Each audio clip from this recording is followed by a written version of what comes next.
आप आज भी इस आदमी की वालिदा से मिलकर मेरी अम्मी को धोखा दे रहे हैं। आपने उनके हिस्से की खुशियां छीनकर किसी और के हिस्से में दी, इसका हिसाब देना होगा। उमर,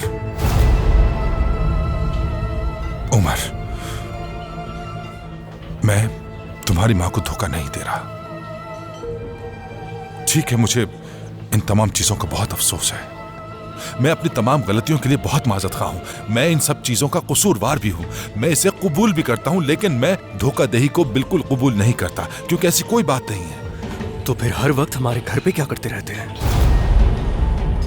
तुम्हारे लिए मुस्तफा, तुम्हारी मां से मिलने का मकसद सिर्फ यही है कि तुम एक अच्छे आदमी बन जाओ मुआशरे में, क्योंकि मुआशरा ऐसे लोगों को अच्छी नजर से नहीं देखता।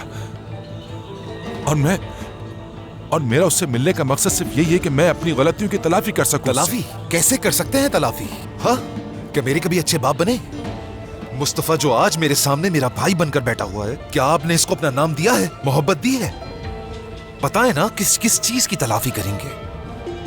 देखें, इस तमाम सूरत हाल के जिम्मेदार आप हैं। एक तरफ तो ऐसे भाई हैं जिन्होंने हमेशा तकलीफें सही, और दूसरी तरफ तो माएं हैं जिन्हें धोखा मिला। मुझे ये कहते हुए भी शर्म आ रही है कि आप जैसा शख्स मेरा बाप है।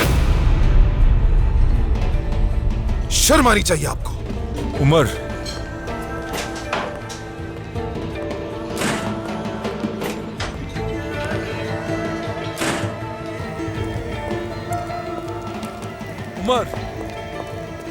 उमर, मेरे बेटे, प्लीज रुक जाओ बेटा। बेटा हर किस मत कहिएगा मुझे। आखिर आप किस किस्म के आदमी हैं? हाँ, तो ये वजह थी इतने खिंचे खिंचे और दूर रहने की। मेरी माँ को अपने प्यार से आपने हमेशा महरूम रखा, हमेशा उन्हें जलील किया, उनसे कहा कि प्यार नहीं करते उनसे। यहाँ तक कि उनकी शक्ल को लेकर भी उनका मजाक उड़ाया गया। रातों में छुप छुप कर रोती थी वो। उमर, क्या मुस्तफा की माँ वाकई बहुत खूबसूरत है? मेरी माँ ने आपको हमेशा चाहा है। आपकी दी हुई अज़ियतों के बावजूद भी उन्होंने आपसे मुंह नहीं फेरा।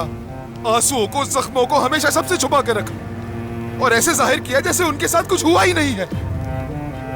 लेकिन इस धोखे की तवक्को आपसे बिल्कुल नहीं थी कि आप उनके साथ ऐसा कुछ कर सकते हैं। और मेरे साथ जो किया, जानते हैं, आपने मुझसे मेरा बचपन छीन लिया। जब मेरे लिए कोई तहाइफ लाते थे तो इसका मतलब ये था कि आप अपनी कोई गलती छुपा रहे थे, और जब मैं कोई जिद करता था तो अपने गुस्से से मुझे मारना पीटना शुरू कर देते थे। आपके दिए हुए जख्म आज फिर से ताजा हो गए हैं बाबा। देखो मेरे बेटे, दूर हटे। अभी कुछ ही अरसे की बात है, आपने जैतून के बाग में मुझे सबके सामने मारा था, और उसके बाद आपको ये एहसास हुआ, कहा कि अब हम बाप बेटे की तरह रहेंगे। अपनी गलती की माफी मांगकर गले भी लगाया था, मुझे याद है। अफसोस हो रहा है, वाकई में मुझे अफसोस हो रहा है।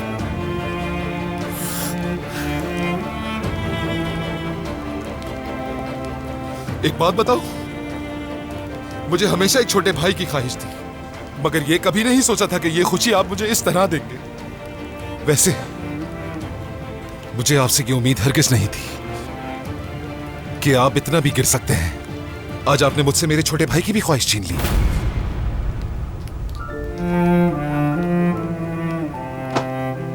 और आप जैसे बाप से और तवक्को भी क्या की जा सकती है। मुझे खुद को आपका बेटा कहते हुए शर्म आ रही है। क्यों हूं आपका हिस्सा मैं? आज तक आपने इतना बड़ा राज छुपाया कि एक छोटा भाई भी है मेरा। आप मेरी जिंदगी की सबसे बड़ी मायूसी हैं।